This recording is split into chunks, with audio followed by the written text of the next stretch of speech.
untuk selanjutnya yaitu konsep integral. Seperti yang kita ketahui, integral dalam kalkulus dikenal dua macam pengertian, yaitu integral tak tertentu dan integral tertentu. Integral tak tentu adalah kebalikan dari diferensial, yaitu suatu konsep yang berhubungan dengan proses penemuan suatu fungsi asal apabila turunan dari derivatif dari fungsinya diketahui. Sedangkan integral tertentu merupakan suatu konsep yang berhubungan dengan proses pencarian luas suatu area yang batas-batas atau limit dari area tersebut sudah tertentu. Integral tak tentu yaitu mengintegralkan suatu fungsi turunan f dalam kurung x, berarti adalah mencari integral atau turunan artinya yaitu f kali x. Proses mengintegralkan disebut integrasi. Suatu bentuk umum integral dari f kali x adalah fx dx sama dengan fx plus k, di mana tanda adalah tanda integral. Fx dx adalah diferensial dari fx. Fx sendiri disebut integral, dx sendiri disebut diferensial. Fx adalah integral partikular, k adalah konstanta, dan fx plus k merupakan fungsi asli atau fungsi asal. Adapun beberapa kaidah integral tak tertentu ya, seperti formula pangkat. Contohnya integral x pangkat 2 dx sama dengan x. Adapun kaidah integral tak tentu seperti formula pangkat, yaitu integral x pangkat n dx sama dengan x pangkat n plus 1 min n plus 1 plus k. Itu adalah contoh formula pangkat. Yang kedua yaitu formula penjumlahan seperti integral f dalam kurung f kali x plus minus g kali x dx sama dengan integral fx dx plus integral gx dx sama dengan fx plus gx plus k. Itu adalah kaidah formula penjumlahan. Contoh 1, contoh 2-nya saya terapkan di layar ya teman-teman. Yang kedua yaitu integral tertentu. Integral tertentu adalah integral dari suatu fungsi yang nilai-nilai variabel bebasnya memiliki batasan-batasan tertentu. Integral tertentu digunakan untuk menghitung luas area yang terletak di antara kurva y sama dengan f kali x dan sumbu horizontal min x dalam suatu rentangan wilayah yang dibatasi oleh x sama dengan a dan x sama dengan b. Bentuk umum integral tertentu adalah integral fx dx sama dengan dalam kurung f kali x dalam tutup kurung sama dengan f kali b min f kali a. Itu adalah bentuk integral tertentu. Adapun beberapa kaidahnya yaitu untuk a lebih kecil daripada c lebih kecil daripada b berlaku untuk integral f kali x dx sama dengan f kali x sama dengan f kali b min f kali a. Untuk contohnya saya terapkan di layar. Yaitu, dan yang kaidah kedua yaitu integral f kali x dx sama dengan min integral f kali x dx.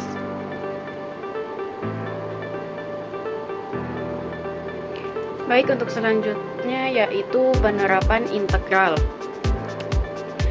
Yang pertama yaitu fungsi biaya total yaitu c sama dengan f kali q, biaya marginal yaitu mc sama dengan c sama dengan dc per dq sama dengan f kali q.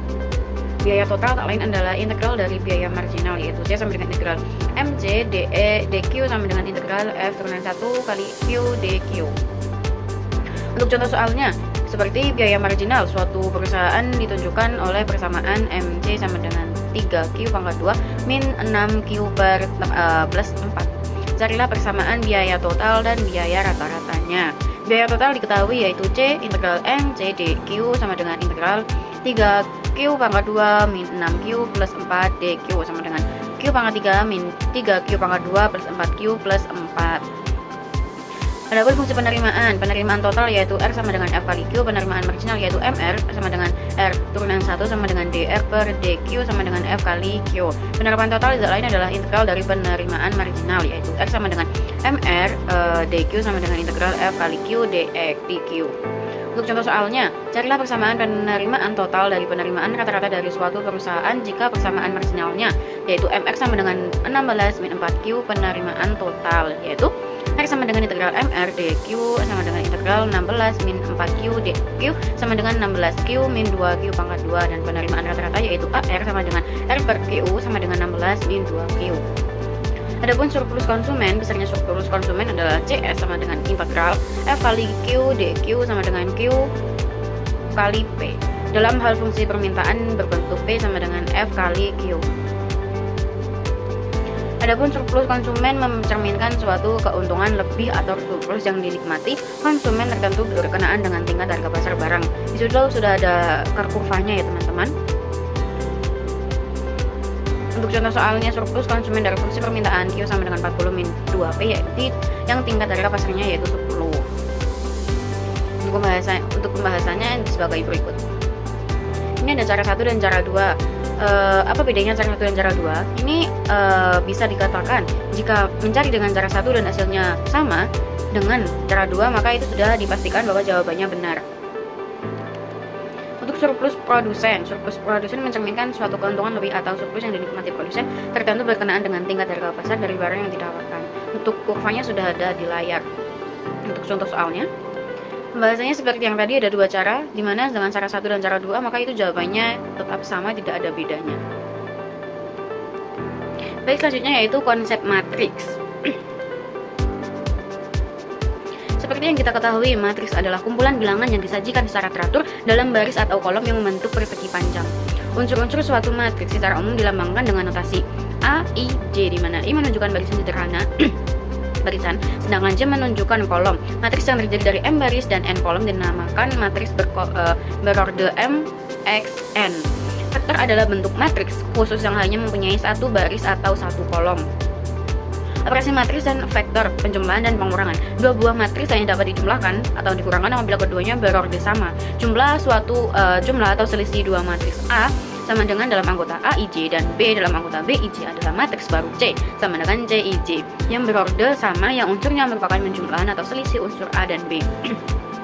A plus minus B sama dengan C, di mana C, I, J sama dengan A, I, J plus minus B, I, J. Kaidah komutatifnya yaitu A plus B sama dengan B plus A, dan kaidah asosiatifnya yaitu A plus dalam kurung B plus C sama dengan dalam kurung A plus B tutup kurung plus C. Adapun operasi perkaliannya, operasi perkalian matriks menggunakan sistem lajur baris dan kolom. Bila matriks dikalikan dengan matriks atau menghasilkan matriks, bila matriks dikalikan dengan vektor, kolom akan menghasilkan vektor kolom. Bila vektor baris dikalikan dengan matriks maka akan menghasilkan vektor baris. Transform matriks. Transform matriks adalah suatu metode operasi matriks yang merubah elemen-elemen pada baris menjadi elemen pada kolom atau sebaliknya. Sifat dari transform matriks adalah A turunan dari 1 pangkat 1 sama dengan A plus B pangkat turunan 1 sama dengan A turunan 1 plus B turunan 1. 3 A B turunan 1 sama dengan A turunan 1 B turunan 1. Adapun determinan matriks, mencari nilai determinan suatu matriks ada beberapa cara, antara lain 1 metode perkalian silang, metode faktorisasi. Sifat dari metode determinan adalah pertukaran baris dengan kolom tidak akan merubah nilai determinan, pertukaran baris dengan baris tidak akan merubah nilai determinan, tetapi hanya tanda nilai bilangannya saja yang berubah. Metode perkalian silang, misal diketahui matriks A sama dengan 21 dan 45, maka nilai determinan A adalah A anggota dari 2 kali 5 min 1 kali 4 sama dengan 10 min 4 sama dengan 6. Begitu juga selanjutnya. Metode faktorisasi. Misal diketahui matriks B yaitu 1, 5, 3, 3, 2, 2, 2, 3, 2, 4, 3, maka nilai determinan B adalah B sama dengan 1 kali 2, 2 dan 4, 3 min 3 kali 5, 3, 4, 3 plus 2 kali 5, 3, 2, 2 dan seterusnya. Inverse matrix. Inverse matrix merupakan kebalikan matriks. Jika matriks A adalah A, C, B, D, maka matriks dari A adalah A min 1, A pangkat min 1. A pangkat min 1 yaitu 1 per anggota dari A dikali D min C min B A dalam anggotanya.